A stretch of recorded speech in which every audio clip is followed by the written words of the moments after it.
I find your lack of faith disturbing. This is Tatooine Sons, the only fan podcast to name a canon Star Wars creature and to be endorsed by the writer-director of The Last Jedi, Rian Johnson. Ahsoka's not in The Last Jedi, is she? Not that we know of. Is she alive? Is she in it? No. Is she alive? Do we know? No idea. Maybe. No. Wouldn't make sense. Why not? We heard her voice in Rise of Skywalker, and all those people were dead. So. Any chance on that you think she's alive at the time we get to the Rise of Skywalker? I mean, I'm sure Dave could pull something. So. I mean, Darth Maul has died like 15 times, and True. they keep trying to bring him alive. There was a lot of theories that he was marked. What are you guys thinking about Ahsoka? Now, by the time when we're recording this, we're ahead. Let's see, we've seen episode 4. Mm-hmm. Episode 5 comes out tomorrow, but this episode won't come out till the following week. So we're not here to talk about episode 5 or anything like that. But what have you guys thought about the first half of the Ahsoka series? Sam, I'll start with you. Yeah, it's been really, really good so far. It's been encouraging. That last episode was, I mean, everybody's talking. Well, last for us, episode 4 for everyone, was, as everybody was talking, phenomenal. So I'm absolutely loving it so far. I can't wait to see what's in store for the next few episodes. BB Nate, what do you think? Yeah, it's been great. Everything I expected and just really well done. Feels like Star Wars. It's a fantastic show. Awesome. Well, we'll talk a little bit about that. We're not going to talk so much about that episode or those episodes yet. We'll get to them, I'm sure. But this week we're talking about kind of the origin and like her entry into the Star Wars world and her journey through it. We'll do that next after this little blurb from our friends over at the Reverend and the Reprobate. This is Tatooine Sons. We are the Reverend and the Reprobate, just two best buds interviewing people we have no business talking to. I'm Lucas Pinkard. I'm Dan Gibson. These aren't tears on my face. Every Thursday, we interview somebody else from our favorite fandoms and yours. You can check those interviews out on the Christian Nerd HQ Network. You can find us on YouTube at RevRep Podcast at ReverendRep.com. And if you can't remember our name, just go to BaconOffice.com. It's way easier to find new episodes every Thursday. Thank you guys for supporting Christian Nerd HQ, and check out the Reverend and the Reprobate. It's true. All of it. What is the name of the porg on the Millennium Falcon? Force is strong in my family. What do you think his name is? It's a big moment. I am a Jedi, like my father before me. Maybe Turbis? Do or do not. There is no try. Turbis? Pablo, if you're listening to this live stream, that porg's name is now Turbis. It's a good Star Wars name. We're not done yet.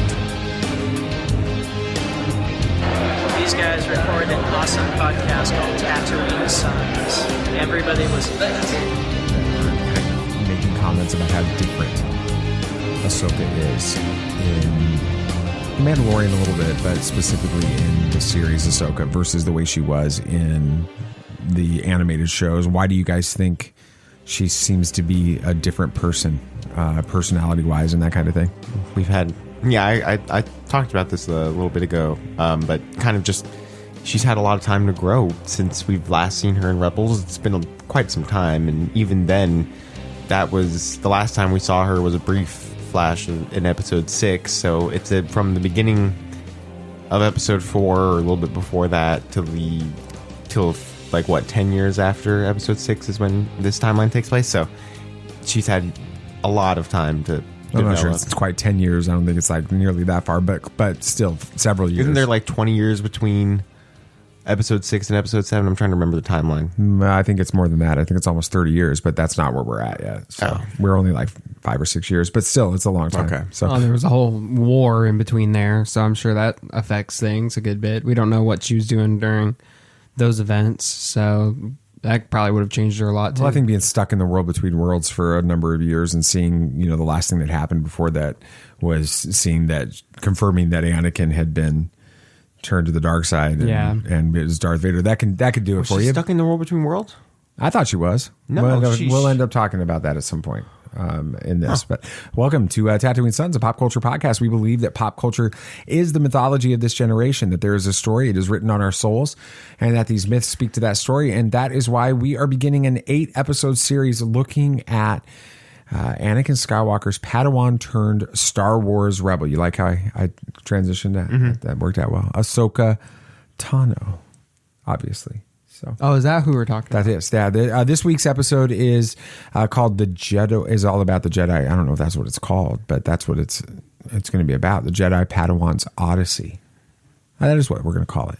That works. Works for me. Awesome. We're going to dive a little bit into Ahsoka's journey, kind of where she starts as a young Padawan in the Clone Wars movie, to becoming that seasoned warrior by the end of that, and then moving into general and leader, and how she fits into the broader Jedi tradition. So, yeah.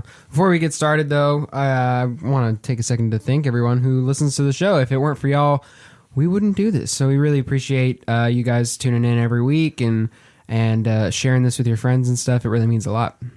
Yeah, and if you're kind of tuning in for the Kingdom Come episode 8 and the final episode of that series on Kingdom Come, you'll have to just wait for that interview with the amazing Mark Wade, which is he's the author of the series, and we're planning on getting that sometime soon whenever we can figure out the scheduling to get that interview done. But as soon as that happens, we'll get that 8th episode out. Yeah, very excited to have him on, and we'll let you know when that episode is coming so you can be prepared for it. But now it's time to talk about Ahsoka. We've been watching this series for 4 weeks. We're honored to have screeners for the first 2 episodes, so we've seen that like even before. So we've been way ahead. By the time you guys listening to this, then we'll have seen episode 5, and we'll probably have lost our minds. From what I understand, I guess they're releasing that in theaters before, like a few, like 10 theaters, I think, around the country. And people, we know people are through the podcast that are going to it. So I wish I was one, but they don't have it anywhere close to us. No, I don't even know where. I think the closest one is Orlando. Or Atlanta, something like that, probably. But let's talk a little bit about Ahsoka and kind of her introduction through the Clone Wars movies. It in a lot of ways, it challenged our expectations, but it also set that character on kind of her own trajectory in a really unique way. So when she was first introduced as Anakin's Padawan in the Clone Wars, which is a surprise. He was surprised in the Clone Wars that he had a Padawan. What were fans' initial reactions? How did those? What did they first feel about that? What do you guys think? How they've evolved over time with that. It was definitely jarring to some fans, just kind of introducing a Padawan that Anakin had. That this was after. Was this after episode 3?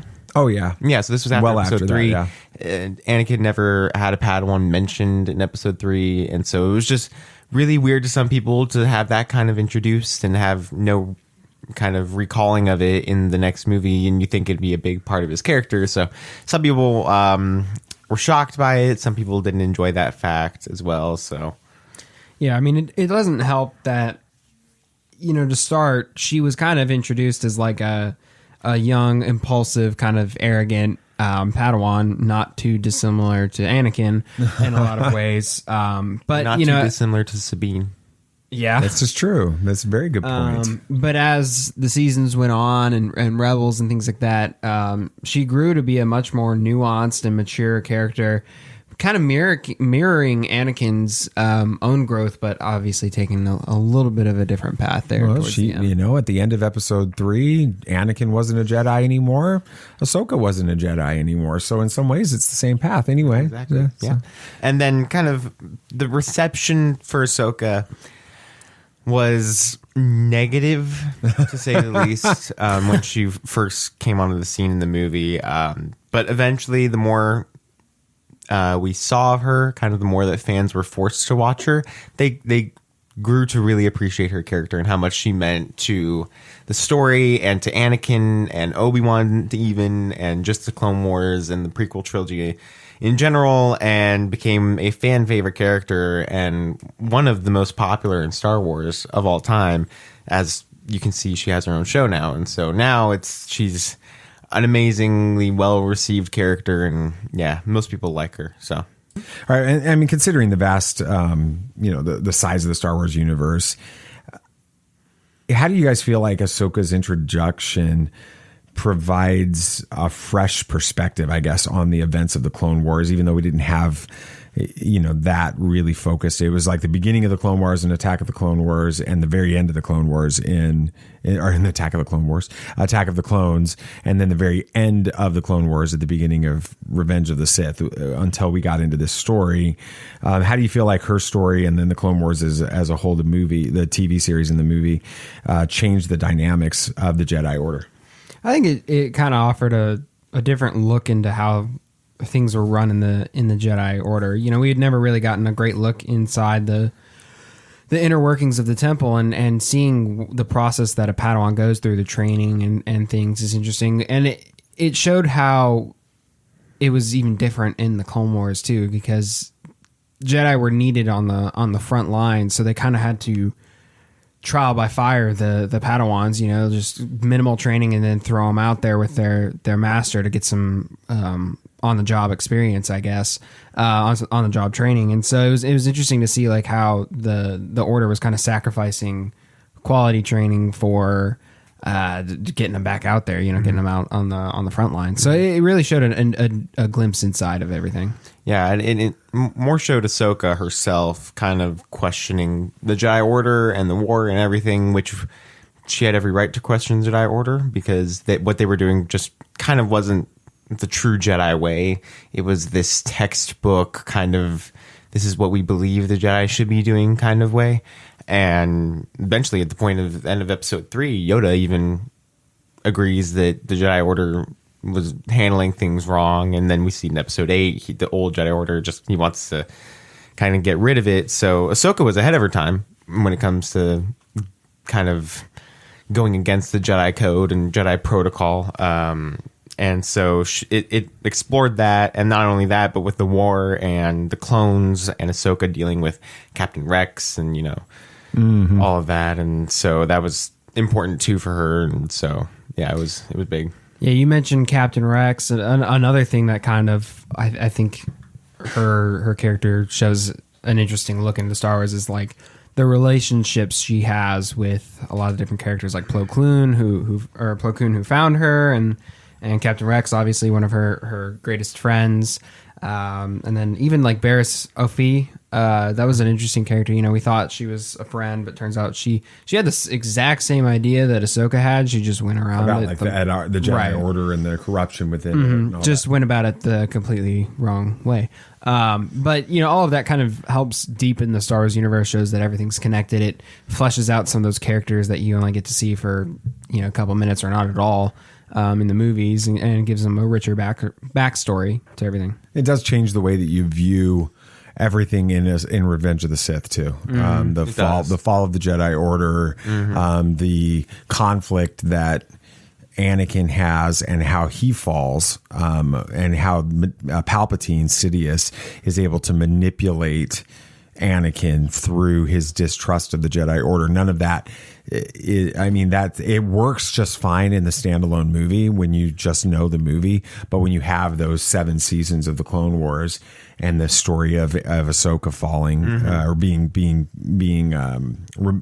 removing herself from the Jedi Order, framed, and then removing herself later when she's vindicated, it changes everything about that. Let's look at, you guys were talking about the relationships in this. Let's look a little bit more about that, but not just Anakin. Sam, you brought up some relationships with like Rex and Plo Koon and that kind of thing. How do you guys perceive sort of the evolution of these relationships? Maybe let's start with Anakin and Ahsoka's relationship in light of Anakin's eventual fall and transformation into the Dark Lord of the Sith, Darth Vader. Yeah, towards the beginning of Ahsoka meeting Anakin, vice versa, Anakin was pretty hesitant on taking a Padawan on. He didn't feel like that was necessary. He just was a Jedi Knight, and he was with Obi-Wan, kind of fighting in the war and doing what he needed to do, and that a Padawan wasn't necessary. But eventually, he found out a Padawan was necessary, and he kind of grew with her, and Ahsoka teach Anakin some things that he needed to learn and just helped him throughout stuff. And honestly, I think Ahsoka was the reason Anakin stayed in the Jedi Order for as long as he did at that point. Don't know what would happen if she wasn't there. So their bond became really close towards the end of the series, especially. Mm-hmm. Yeah, and we mentioned earlier that they tend to be pretty similar in a lot of ways, which is why I think they're such a good dynamic. But they also tend to butt heads a lot. They're both. Well, it's probably the similarities that actually cause them to butt heads, because you see other people's. You see your own weaknesses in other people, and you react to those because you know they're your own weaknesses. Yeah. So they're both pretty impulsive, and the first idea they have, they kind of take it, and obviously they're both pretty rebellious against the way the Jedi Order handles things throughout the whole thing. The standard protocol doesn't mean anything to them. They just the mission is their mindset. Regardless of kind of what happens, although Anakin tends to take a bit more of a dark side approach to it sometimes, kind of he skates the line a little bit. But they both have that kind of rebelliousness to it. Mm-hmm. Yeah, they definitely do. And there was moments where Anakin's darker tendencies surface, especially in the Mortis arc and everything that happened with that in that realm. I don't remember what that realm was called. I don't think we know. It had a name. I don't remember that. I think it did. It was probably weird, whatever it was. But Ahsoka kind of reacted to Anakin's darker tendencies with some caution, but also knew how good Anakin was. So she always kind of looked for that good in him. And that was consistently what happened, leading up to his downfall and eventually Rebels and everything that happened with that kind of caused things to break apart, especially her fight with Vader in the Shadow of the Apprentice. Twilight of the Apprentice. I feel like Shadow of the Apprentice is a different story too in Star Wars, but Twilight of the Apprentice, ending of season 2, that fight between Vader and Ahsoka, when Ahsoka finally finds out Anakin is Vader, it's really impactful, and it means a lot to Ahsoka, and that's when she sacrifices herself basically, because it feels like she doesn't know if she has much to live for even at that point after finding that out. And so it's dark. They had a strong bond for sure.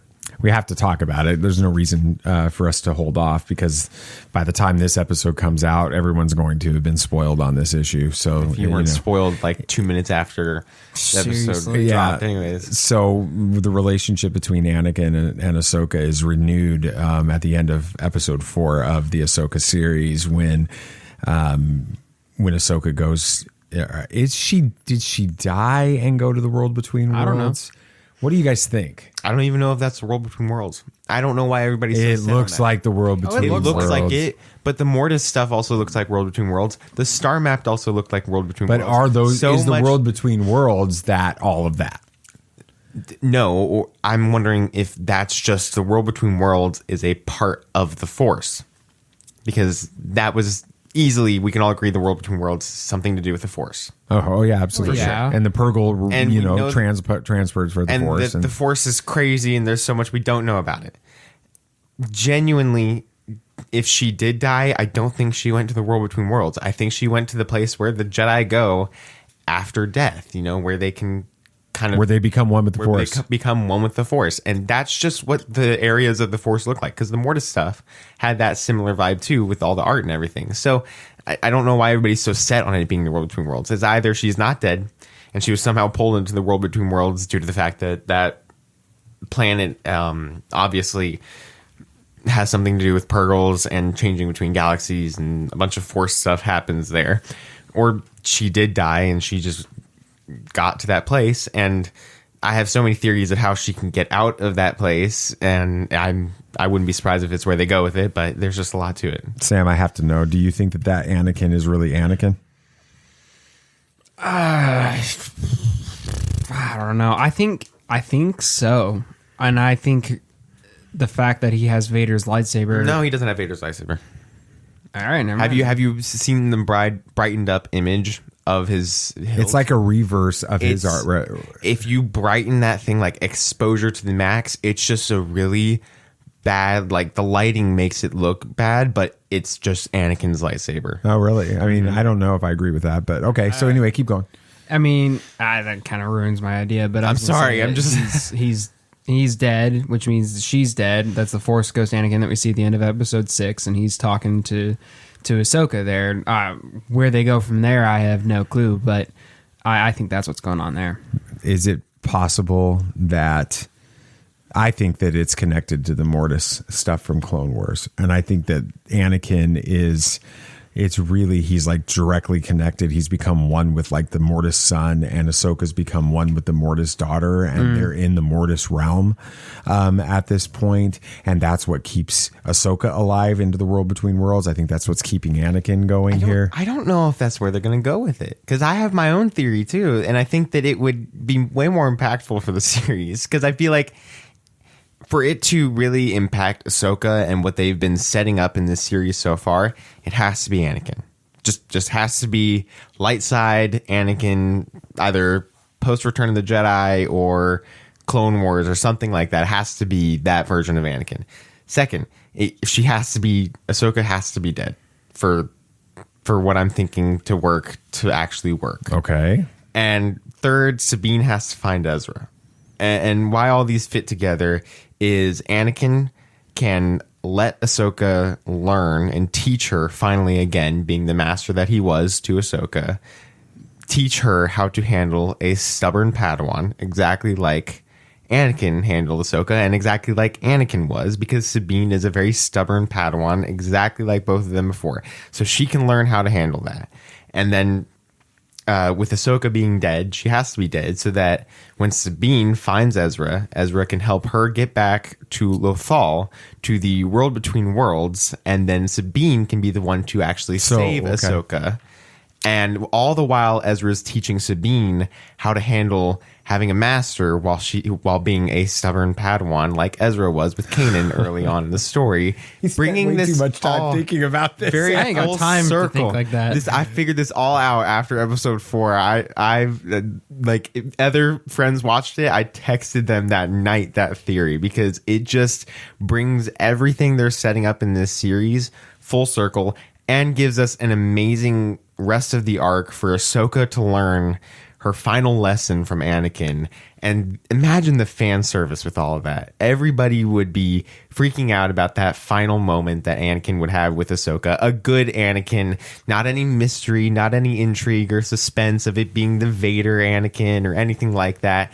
Just good Anakin with Ahsoka and teaching her what it's like to be a true Jedi again, which would work out much better than and her agreeing to be a Jedi from this point forward, agreeing to be the master that she was meant to be for Sabine. This is why he's on the show, guys, because that's like he's the only one that comes up with these kinds of theories. What's going to happen? And he's usually right. Now, by the time that you hear this episode, we'll probably know that everything is completely wrong, or it's on the right or track. We're going to go on record that this was recorded on the September 11th, 2023 at about 6:30 p.m. So, all right, let's talk about some of these other characters and other relationships that she had. Who do you think of all these relationships? Who do you think was the most influential in shaping Ahsoka as a character, and why? I'm curious to get your thoughts. Well, I don't know if this is the most influential, but one that I think would easily get overlooked is Plo Koon. You know, he found Ahsoka, and he, for lack of a better term, trained her for a while until Anakin took over. And I think that, you know, he was much more of the traditional Jedi, you know, that you would think of Obi-Wan, things like that, right? And I think that's what made the difference for her, is she had like a foundation of what a good Jedi can be, and then also Anakin telling her that you don't have to just be that, but you also don't have to turn to the dark side either. So I think that dichotomy kind of helped shape who she ends up being later on. Mm-hmm. But I personally believe that Captain Rex, out of like kind of the other relationships she had, you know, not Anakin, if you exclude that, Captain Rex definitely had a big impact on her, and Ahsoka had a big impact on Rex. It was a symbiotic relationship between them, and there was a lot of moments where Rex helped out Ahsoka and vice versa, especially in the final arc of Clone Wars, with Rex helping Ahsoka escape mainly from the ship and kind of fighting all these clones, he was actually fighting his own brothers to help save Ahsoka, because that's how much of an impact she had on him. And Ahsoka would have done the same for Rex if he asked. And we see that Ahsoka was right there for Rex and Rebels as well. So a lot of important moments happen between Rex and Ahsoka for sure. Yeah. I think, something that really changed the way that she looked at everything is, kind of her relationship with Barra Sophie. That, rocked her world. That whole arc was...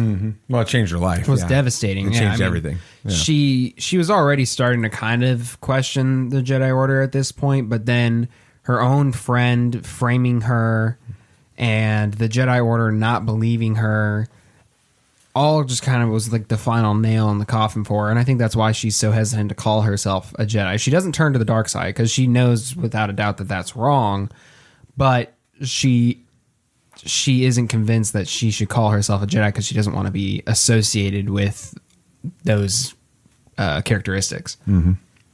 Yeah, I think that's a huge turning point in her entire story. Like you said, that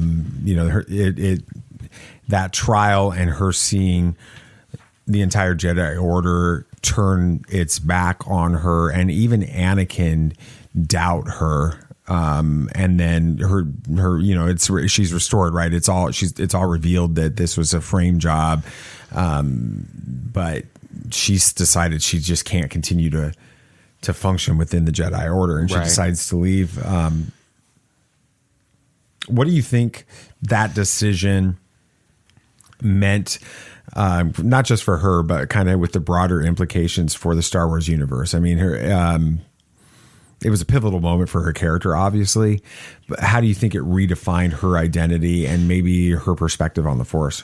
Well, the toll that the trial had on her can't be understated. There was a lot to that, and just everything about it being framed, and her knowing that she was innocent, but nobody believing her, not even the Jedi Order, and sometimes not even Anakin or Obi-Wan, like you were saying. And they just were so kind of set in their ways of the Jedi Order that they truly just believed that was right. And even though they knew Ahsoka, even though they practically grew up with Ahsoka, raised her almost to an extent, would rather believe their own order than this person who they can basically know is innocent, but they go through this trial and everything because that's just what's right. That's what has to be right. So, yeah, and it really showed how everything's not so black and white in Star Wars. The Jedi aren't always right, and then even sometimes, this might be a little heresy, but the Sith aren't entirely wrong. Oh, I think Count Dooku is 100% one of the most honest characters in all of Star Wars. Right. So, it really kind of it helped further that mindset that, yes, the light side is good and the dark side is evil, but sometimes how do I put this? Institutions, I guess, that are set up for them aren't always perfect. And with her leaving the Jedi Order, she was actually able to grow more as a Jedi. I know she doesn't call herself a Jedi and all of that, but she's one of the most true Jedi that we have in Star Wars, because she was able to grow with the Force and not grow as a soldier and not grow as this political tool used by the Senate. She was able to grow as a Jedi and grow in the Force and be able to actually truly know what it means to be a Jedi, to be light side, to be a true user of the Force that can fully dive into that. And she did that through meditation, through isolation, and kind of figuring out who she was in the universe, rather than being told, hey, you got to go on this mission to finish this war and fight this battle and find this bad guy. Peacekeeping operations over here. These peacekeeping loose term is what it felt like for her. So she was able to actually learn more about herself growing than she was able to ever in the Jedi Order. Yeah, it's funny. What you were talking about too, Sam, ties a little bit into what Nathan was just saying. But the idea of the dualities of light and dark, and how the Jedi aren't always right and the Sith aren't always wrong. How do you think Ahsoka's departure from the Jedi Order kind of provided a fresh lens for understanding that duality, and what do you think are some of the impacts or implications that it has on the broader Star Wars narrative? Yeah, I mean, I think some people would sometimes apply the label of gray Jedi to Ahsoka, even though it's not a thing, technically. Right. But that I can understand where they're coming from. She's not tied down by the Jedi's light side beliefs and everything you should do, but she also clearly resists the pull of the dark side. She does not give in to that mindset. So I think it kind of helps her. It's like the idea of not that she does this, but to defeat one's enemy you have to know one's enemy. She doesn't obviously practice the dark side, but I think since she's not, it's the whole, I forget what it is. It's Dooku, the forbidden knowledge, kind of idea. In Dooku Jedi Lost. Right. Yeah. All he wanted to do was know more about what there is to know of the Force, and the Jedi was stopping him. And that seemed to Ahsoka. It also kind of this idea of mistrust. Yeah. It also reminds me somewhat of what I think that we're going to learn about Balin and I cannot ever remember Shin, because I don't see them as being, they're not Sith. No. Right. It's why Dave Filoni chose to do a different color in their lightsaber. Right. And it's not gray Jedi, but it's definitely a blend of Jedi and Sith in the way that they function. I think that we're going to see that on there. Mm-hmm. And kind of when Ahsoka left the Jedi Order, the reason she had, just all of that was exposing the Jedi Order for her. I mean, some people were still blind to it after she left, but she saw the true nature of the Jedi Order and how they weren't peacekeepers. They weren't really an order themselves. They were just a political tool that had their own ways that just, for what they were being taught with the Force, just didn't make sense. And so she was truly exposed to kind of what that had with the Jedi Order. And so it really helped her see that trial, everything that she went through, helped her see what she needed to see to understand more. Mm-hmm. Yeah, I mean, and it's not, there's a lot of parallels that you can draw to other characters in Star Wars with Ahsoka.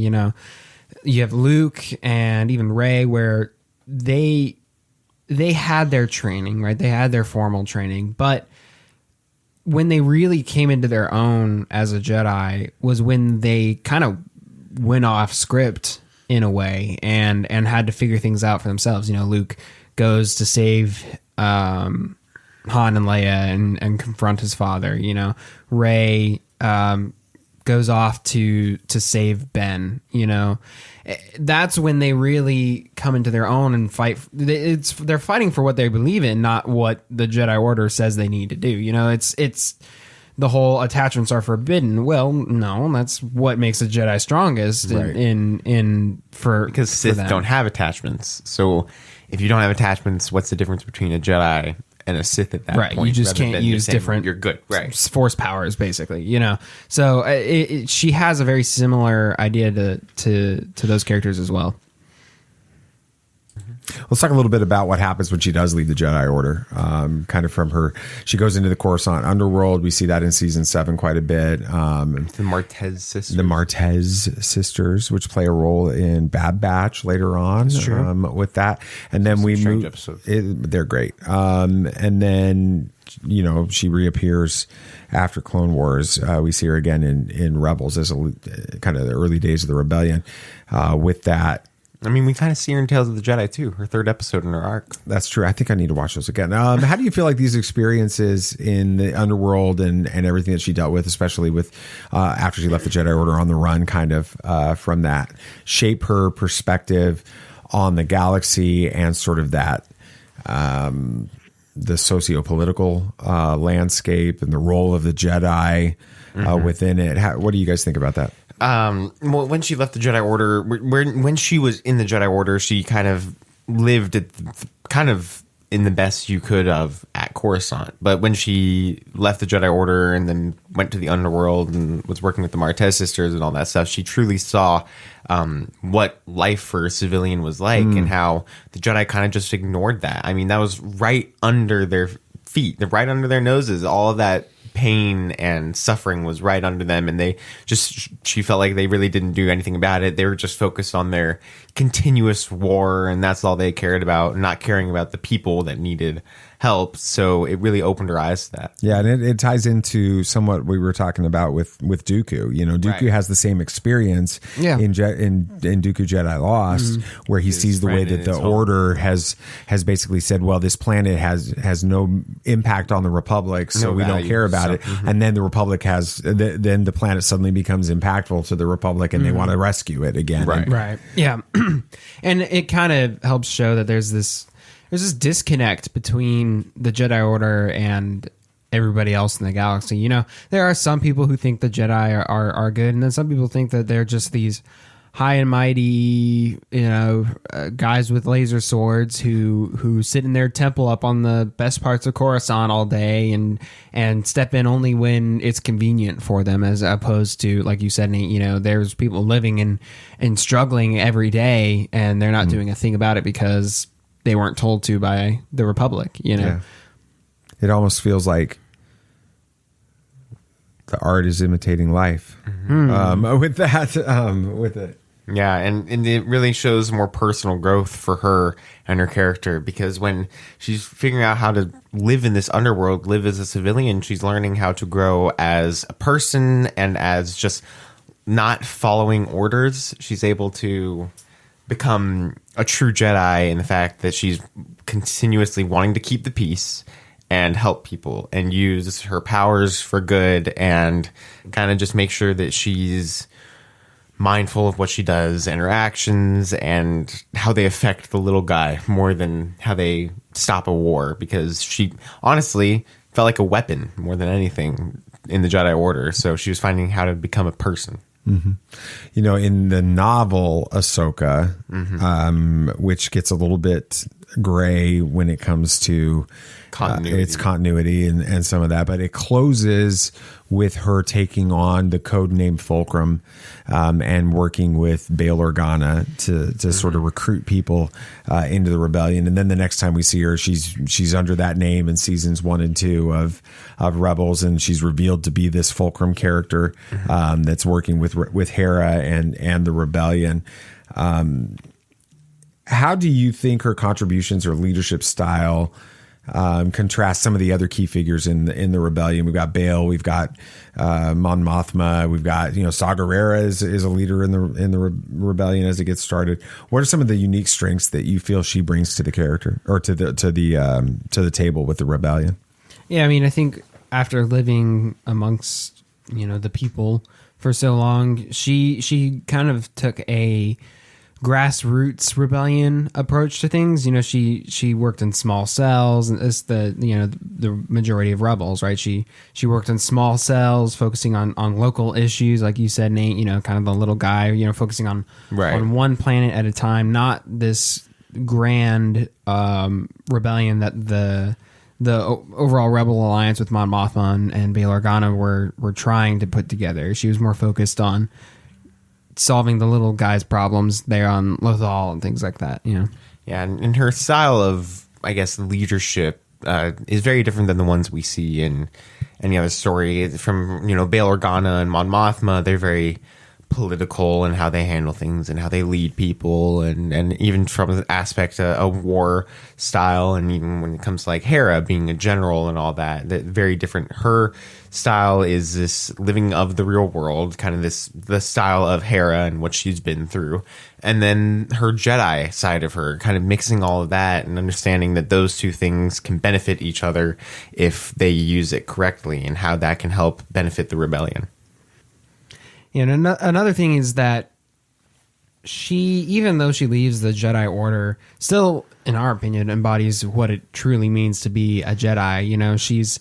She's committed to justice and peace, the protection of everybody, no matter the cost, no matter how small, throughout the events of Rebels and even the tail end of the Clone Wars and things like that. She really embodies what it truly means to be a Jedi without the, restrictions that are put on them. Mm-hmm. It's interesting to me how a character that was so pretty significantly by the fan base, I'm trying to find the right word, rejected.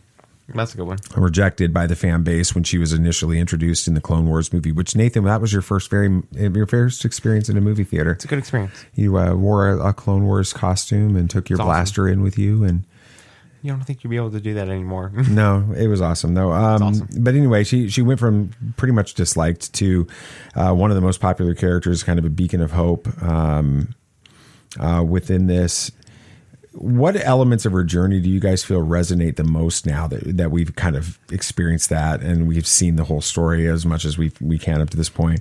How do you think her character has sort of gone beyond, the traditional Jedi Sith narratives and the boundaries associated with that? Well, when you introduce a character and keep a character specifically in TV shows, you can tell a lot more of their story and of their kind of character development, and you get to see them grow. And as a lot of people who watched Clone Wars originally, they were younger, and so they were able to grow with Ahsoka, and then they were able to grow up to see her in Rebels and see how she grew in that, and now see her in Ahsoka and see how she grew up that much in that. So they were able to kind of continue their own personal story with Ahsoka's personal story and able to grow up with her, and in some ways a nostalgic factor to it. A lot of people look back on her and remember her as a character that they loved to watch on a show as when they were younger, and they grew up with the character, with that character. So it's important to them, and so they're able to really connect with the character. And it's different than when you have a character introduced in a movie, like in episodes 1, 2, and 3. When you're introduced to Anakin, you can't really grow up with him, since between 1 and 2 he grows up 10 years, and was 2 years in between Attack of the Clones and Phantom Menace, 3 years in between those movies, and so people weren't able to really follow that as much as they were able to. And they didn't even experience it. Right. We've experienced very little of the story between Anakin and Phantom Menace and Anakin in Attack of the Clones. Mm-hmm. So yeah, and another thing is that we've mentioned this a lot on this podcast, but I think it's really important. It's that she challenges the normal way you look at things in Star Wars. It's not the Jedi Sith idea. It's this nuanced, there's aspects of the way that the Sith handle certain things. I'm trying to be very, careful with that. That is possibly a better way of handling things than how the Jedi do it. So it's not so black and white. And that's, we think that she found what it truly means to be a Jedi, and that's why we consider her to be one of the greatest of all time. One of her symbols of her being a true Jedi is her kyber crystals.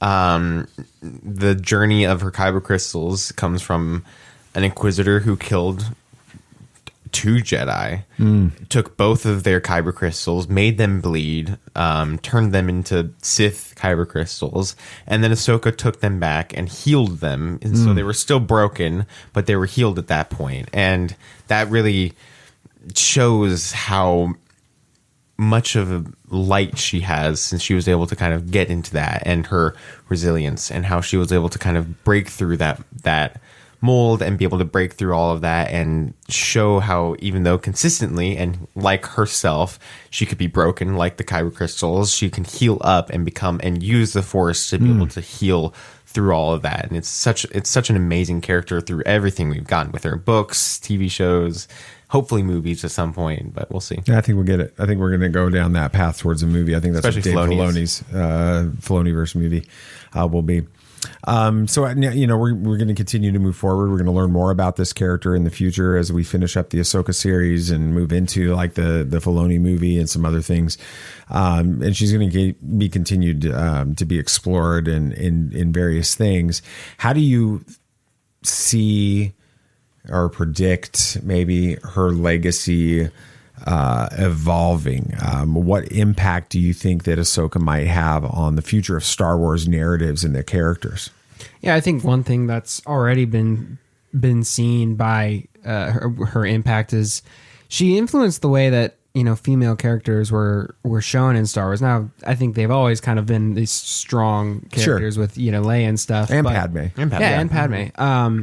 But it helped further cement that these female characters can be strong and can take their own path and forge their own and be a warrior in Ahsoka's case. Yeah. And we've seen that with Jin and with Rey, obviously, and I think we'll continue to see that going forward in different mediums. Yes, and I mean her narrative potential is rich, to say the least. She has so many abilities to be able to tell stories and so many interesting character aspects with her that just continuously give us new things to learn about. And with Filoni, it feels like he keeps introducing things more and more, like World Between Worlds and whatever's going on with her now, and continues to introduce these new things when there's already so much to her already. So there's so much potential for her story to keep going, or for us to see some story in between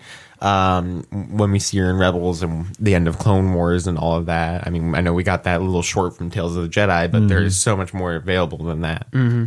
Yeah, and I think one thing that we'll continue to see going forward in Star Wars is this idea that characters can carve their own path. They're not always forced into this destiny that's assigned to them. You can do what is best in your mind, what you truly believe is the right thing to do. And Ahsoka is the embodiment of that. That's why she left the Order, because she knew that there was a better way to do things.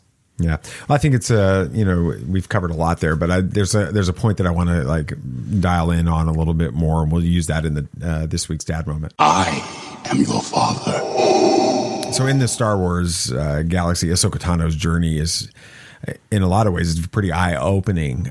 She starts as Anakin's Padawan, but then her evolution shows us a pretty significant moral lesson. And it's what you were just talking about, Sam. It's discovering who you truly are. And it's a crazy process that we all have to go through. And Ahsoka's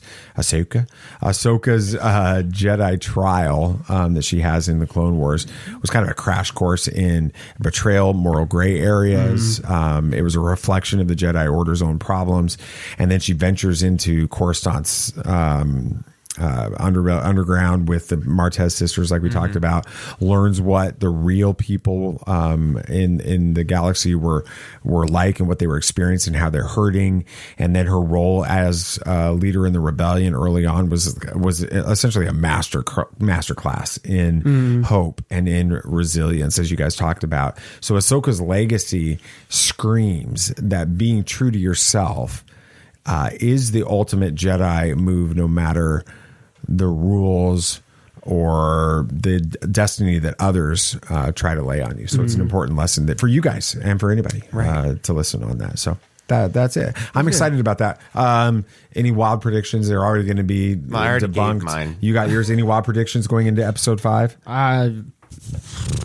No, I'm just hoping Nathan's pans out, because I like that idea. Nathan's was awesome. It's a lot better than mine. I don't have it's such a anything. full circle for everything Filoni's done with these characters. It is pretty cool. I'm thinking about the only thing that I wanted that I don't necessarily want as much anymore, thanks Nate, was for us to see the Mortis son in live action, and that to be cool. That to be Sam Witwer. That would be playing him out. Sam Witwer was Merrick. I don't. No, he wasn't. They credited the stunt actor with his voice. So with that, but anyway, yeah, that's it. Yeah. So as always, we want to hear from you and your ideas and thoughts and everything on the podcast and the show and everything on Ahsoka specifically, her Odyssey and her origin story and all of that stuff. So please share with us on X, or formerly known as Twitter, or whatever it is, right? Whatever it is now. Yeah, whatever will be next week. Who knows? Exactly. It might change, but yeah. And of course, if you enjoyed today's Hopefully you episode, Hopefully. I mean, you made it this far, so don't forget to follow us on social media. You can follow us on Twitter and I'm gonna just go with Twitter, and Facebook and Instagram and all those places. We're at TatooineSons.com, and be sure to drop a review on your podcast platform. It's super easy on Spotify. I don't know if you can leave a review, but you can leave a rating. Yeah, rating is like super easy. 2 seconds. Yeah. So like if you're on Spotify, just go ahead and do that right now. And if you're on Apple Podcasts, you can go that extra mile and leave us an actual review. Yeah, it won't even have to be long. So just quick. Just as long as it's awesome. We'd appreciate it. Yeah, absolutely. And then make sure you stay tuned. Next week, we're going to dive into episode 2 of our Ahsoka Tano series. We're going to talk a lot more. I mean, we touched on it in this one. We're going to dive into the relationship between Ahsoka and Anakin. I'm glad that we're going to have seen episode 5. We got to watch that special look. Did you know that there's a special look to the relationship? New episode? Yeah, it's called The Master and Apprentice. Well, I'm not watching it. I'm I'm just going to watch the episode. Oh, no, I want to watch that. Maybe we'll watch episode's it tomorrow. I can wait. Right, I can't. Right. I'm going to watch the episode. The special look. It's only 7 minutes. Yeah, and then remember, and sooner hopefully than later, but we're going to get that interview up with Mark Wade. Yeah. So we're excited about that. So, anything else you guys want to say? May the Force be with you. May the Force be with you. May the Force be with you always. This party's over. I like that Wookiee. Don't get technical with me. Joy, please.